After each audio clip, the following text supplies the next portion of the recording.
The City of New Bern and Craven Community College have partnered on a community success story, and the story begins at a board meeting. It all started at a board meeting when we were discussing budget, and the board asked, well, Chief, if you had a pot of gold, all the money in the world, what would you like to get? And I thought, a simulator. 5 years later, along with many partners and generous donations, a VirTra simulator now lives here, part of the Craven Community College Law Enforcement Training Center at the Volt campus. It's inside a 1960s-era building that had fallen into disrepair. For the City of New Bern, they had, for lack of a better word, a derelict property that was right on the gateway into the city. They needed a partner to help develop the property. And then here's the college that needs a property but can't afford to do building.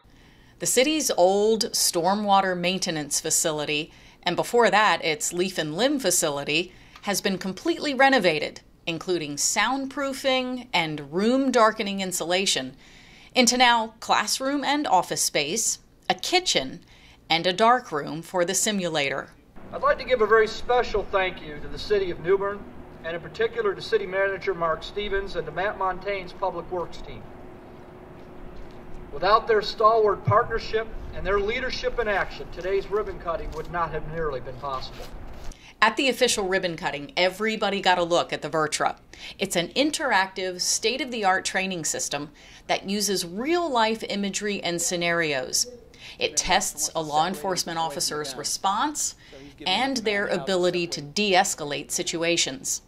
Our younger folks, our young people today learn differently. They grow up with video games. They grow up with Madden, football, and NBA games and stuff, all interactive technology. And this will bring that home for law enforcement. Grants from the Harold H. Bate Foundation, Carolina East Health System, and the Community College Foundation helped offset $150,000 worth of renovations. And then the city picked up the rest of the tab. Chief Summers kept saying the need for this, and you know, this is one of those things that probably they had walked away from it. It might not have happened. It eventually would have happened, but how many years would we have gone without the safety and the security and the opportunity for our first responders to be more educated and our staff and throughout Eastern North Carolina? So again, I just want to end my remarks by again thanking Chief Toussaint Summers for never letting no mean no. Thanks to many visionary folks, the Law Enforcement Training Center is a regional, if not statewide, model. 9 area law enforcement departments have already committed to visiting New Bern to conduct their training sessions, and that was before the ribbon was even cut.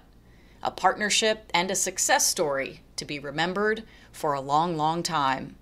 What the chief brought was that first, from our perspective, that first law enforcement partner that was absolutely committed to make it happen. Because one of the challenges when you're in that concept phase is you wonder if we build it, will it come? And part of the chief's contribution was, I guarantee if we can build this, we're coming.